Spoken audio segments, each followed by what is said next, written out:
Baik, terima kasih. Assalamualaikum warahmatullahi wabarakatuh. Selamat siang dan salam sejahtera untuk kita semuanya. Saya ngomong turuntut ya, jadi dari awal dulu. Yang pertama,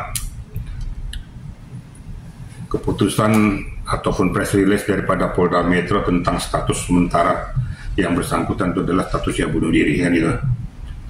Final ya. Iya. Yang pertama saya sampaikan, kita hormati hukum. Karena dari pihak Polda kan berbicara itu berdasarkan logistisia ya. Kalau kita itu kan penilai, pengamat. Kalau beliau-beliau itu dari penyidik itu langsung turun ke lapangan, memeriksa saksi-saksi, meriksa yang berkaitan, yang ada relevansinya, termasuk meriksa TKP, kemudian menggunakan juga scientific crime investigation ya. Itulah disimpulkan menurut keterangan daripada pihak Polda. Kita hormati, kita hormati hukum dulu ya. Kita hormati. Yang kedua, kita bergeser kepada pihak keluarganya. Pihak keluarganya menerima nggak dengan situasi dan kondisi kayak seperti ini. Gitu. Yang kedua, yang ketiga, melihat situasi kondisi yang ada di TKP dan lain sebagainya, ya banyak pengamat yang mengatakan adanya kejanggalan-kejanggalan dalam peristiwa itu. Apalagi di dalam satu press release mengatakan ada luka dalam bibir, luka memar, ya. Kemudian dengan cara matinya dengan cara yang tidak logika menurut saya, dilakban sendiri. Kemudian kok bisa dilakban sendiri, tidurnya nyenyak gitu loh. Suprenya rapi. Namanya orang kalau dilakban itu pasti ada saat berontaknya, pasti ada, karena dia tidak mati seketika, ada jeda waktu. Pada saat, coba Anda aja tutup aja napas, ini ilmu logika, tutup aja napas Anda, mau pengen mati tutup, terus pada saat tertentu itu kira-kira berontak nggak Anda kalau pada saat sudah tersesat? Yang hentak. Nah, ini ilmu-ilmu yang awam aja deh.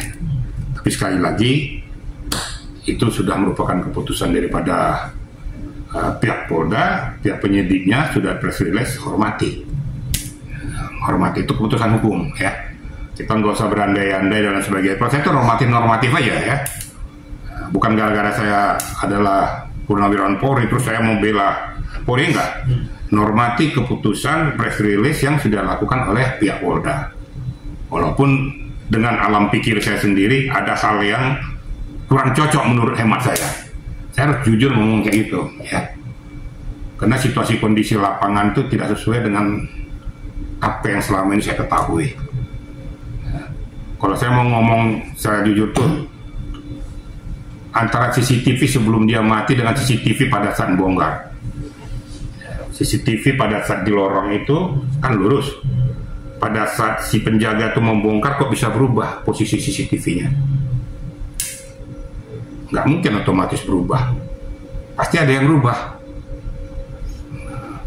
Kalau seandainya peristiwa itu sedang terjadi, itu tidak kepikir masalah itu. Itu kira-kira. Tapi sekali lagi, nanti silakan aja pihak keluarga nanti berkoordinasi dengan pihak Polda ataupun instansi yang lain akan memberikan suatu tanggapan. Saya tidak mau mempeta kompli apa yang sudah diumumkan oleh pihak Polda. Kalau saya peta kompli, saya tidak menghormati hukum. Karena saya itu taat hukum, saya menghormati hukum.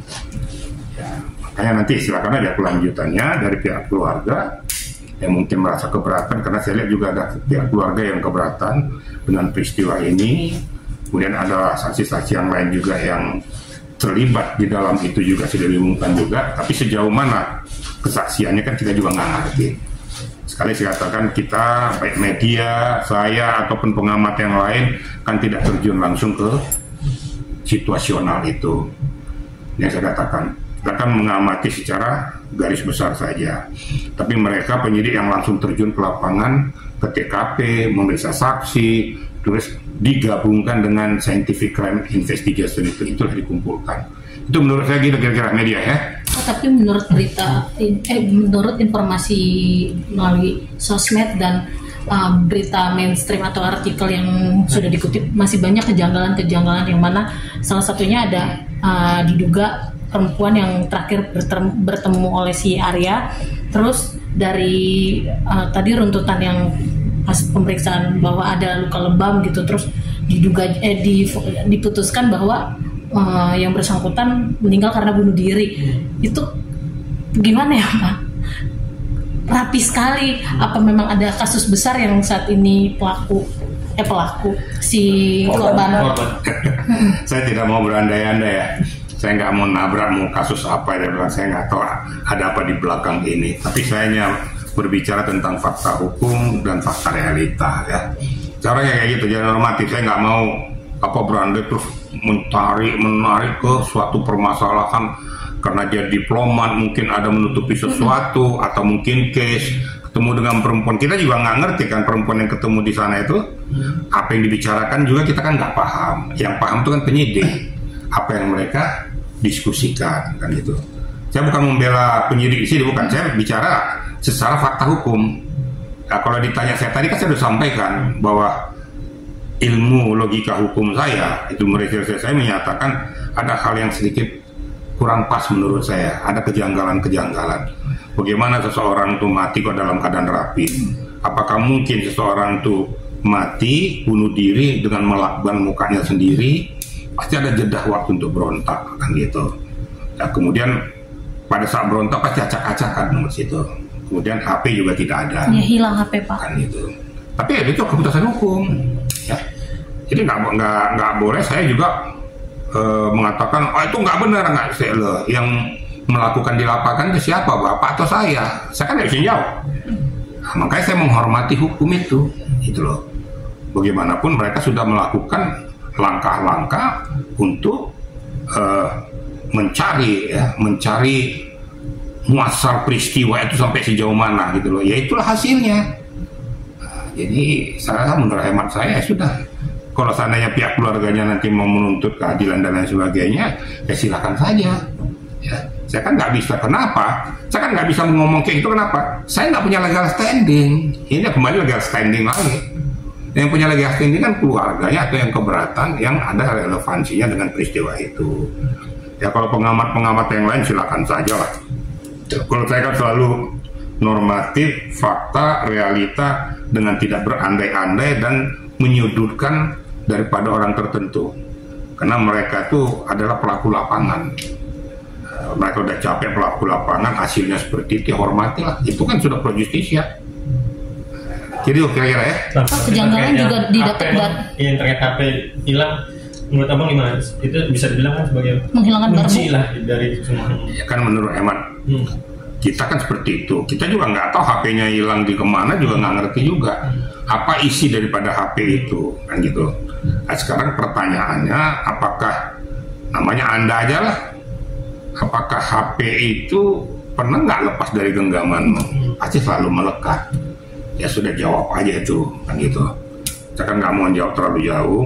Ya kenapa ya, kemungkinan ya HP itu tergeletak atau gimana. Sebenarnya titik Pandora itu bisa juga dibuka dari HP itu. Kemungkinan komunikasi dengan seseorang dan lain sebagainya, atau mungkin ada hal-hal yang ada di dalam HP itu. Ya namun kan itu tidak terdapat di dalam hasil lidik-sidik itu. Itu menurut saya itu gitu ya. Pak, tapi kalau terkait dengan tadi Bapak sempat sebut petugas kosan itu kan dari CCTV ada kecurigaan juga kan Pak? Berubah posisi CCTV dan si petugas. Nah, banyak ramai juga Pak bilang saat si petugas penjaga kamar itu ke dalam kamar, ekspresinya tuh nggak ada kaget-kagetnya, kayaknya gitu Pak. Mungkin dalam wawancara saya terdahulu saya sudah sampaikan itu ya. Ya kan saya bilang itu kan logika alami ya. Logika alami kalau pada saat ada kontak komunikasi dengan pihak istrinya meminta keberadaan daripada suaminya. Biasanya kalau nggak ditelepon nggak nyaut-nyaut itu kan digedor. Kalau nggak digedor nggak dijawab, lihat durasi waktu lagi, lapor lagi, karena instruksi apa, kemudian ya menurut hemat saya lucu sih ya, kok bisa dengan cara mencongkel jendela pelan-pelan lepas tanpa merusak. Kan gitu. Berarti udah sering kali ya Pak? Ya, saya nggak ngerti ya. Saya kan nggak mau berandai-andai, saya bilang.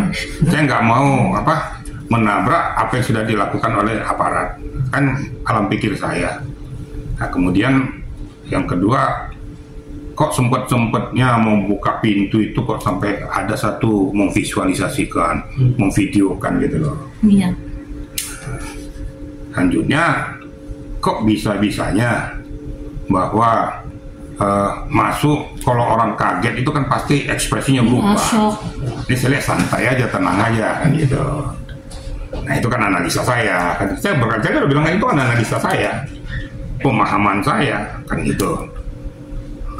Terus sampai ke dalam tuh, terus tidak ada gerakan atau yang bagaimana gitu loh, atau kegaduhan dan lain sebagainya dengan situasional itu minimal kan pasti akan mengganggu tetangga. Kan ada yang kos juga di situ. Nggak ada yang ribut, tenang-tenang saja, senyap semua, kan seperti itu. Kalau logikanya, kalau dia seorang penjaga, kalau sudah tahu tindak kecurigaan ada di sana, dia pasti akan lapor ke polisi. Dia pasti minimal lapor ke RT RW sebagai saksi pada saat sebelum dia mendobrak pintu. Nggak ada yang congkel-congkel atau bisa dobrak itu, karena sudah ada hal yang janggal gitu kan. Tapi ya faktanya seperti itu, CCTV juga seperti itu. Kemudian bagaimana cara berubahnya CCTV itu pada saat mencongkel, ya, yang tadinya di lorong lurus, sekarang CCTV itu mengarah ke pintu, seolah-olah kayak seperti di setting supaya kelihatan buat seolah-olah kita sedang ini, gitu. Kok berubah dari lorong ke arah CCTV? Ini kan suatu yang janggal. Terus siapa yang merubah itu? Kenapa sampai dirubah? Berarti ada yang megang tuh CCTV-nya, jadi berubah. Itu analisa saya kan gitu. Tapi sudahlah, itu kan sudah dilakukan, silakan aja. Nanti mungkin kalau menurut hemat saya ini tidak akan berhenti di sini, masih terus lanjut dari keluarga Pak. Ini kan supaya masyarakat juga mendapatkan kepastian hukum dulu untuk sementara, ya, untuk sementara mendapatkan kepastian hukum. Tapi kan itu kan nanti tidak akan berhenti, yakinlah bahwa penyidik itu tidak akan berhenti ini untuk menindaklanjuti. Mungkin ada benang-benang merah lagi yang namanya kalau sementara bunuh diri itu kan belum pasti selesai. Mungkin ada lagi bukti-bukti yang lain nanti yang menguatkan peristiwa itu, bisa aja terjadi. Gitu. Maka serahkan saja kepada aparat penegak hukum yang sudah memberikan pengumuman. Kalau memang kamu ada bukti-bukti yang menguatkan hal-hal tersebut, silakan berkoordinasi dengan pihak kepolisian. Siapa tahu nanti bukti-bukti yang kamu miliki itu bisa menguatkan, bisa membalikkan fakta lagi. Contoh seperti peristiwa Subang aja, ya. Subang kan sementara seolah-olah itu seperti itu. Padahal orang-orang terdekatnya sendiri seolah-olah nangis, tak tahu tiba-tiba dia pelakunya kan gitu. Ternyata terlibat. Yang turut menyaksikan aja terlibat di dalamnya kan. Kenapa dia terlibat? Dia akan melihat peristiwa itu. Oh begini langkah tindakan daripada penyidik itu melakukan olah TKP. Nah, sehingga dia mengambil langkah-langkah untuk mengcounter itu. Itu kira-kira ya. Jadi kesimpulan saya, ya sudahlah, serahkan saja kepada para penegak hukum. Kalau memang kamu tuh pihak keluarga merasa keberatan, silakan ya berkoordinasi dengan pihak aparat penegak hukum atau kepada instansi yang lain. Nah, kalau seandainya kamu mempunyai bukti-bukti tambahan yang menguatkan bahwa ini peristiwa yang tidak seperti apa yang kalian bayangkan, silakan berurusan dengan pihak kepolisian. Ya. Jadi saya meluruskan masalah ya, jadi supaya jangan kita bias memberikan informasi yang menyesatkan gitu.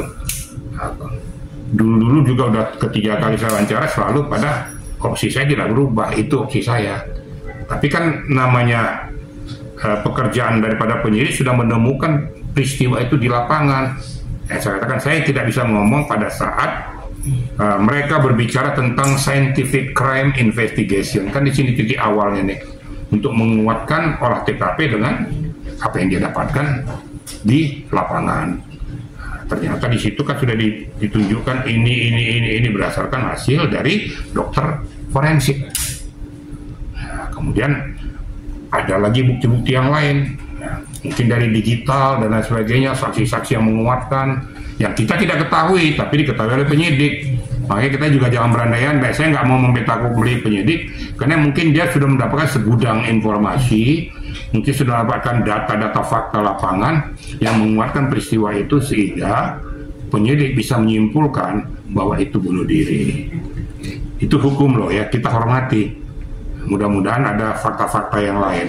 Nah, kalau di sini saya tidak bisa berbicara bahwa saya berseberangan, nggak boleh. Tapi apa yang saya sampaikan, apa yang saya rasakan, apa yang saya alami, apa yang pernah saya lakukan dengan fakta-fakta lapangan itu. Gitu kira-kira ya. Terima kasih banyak.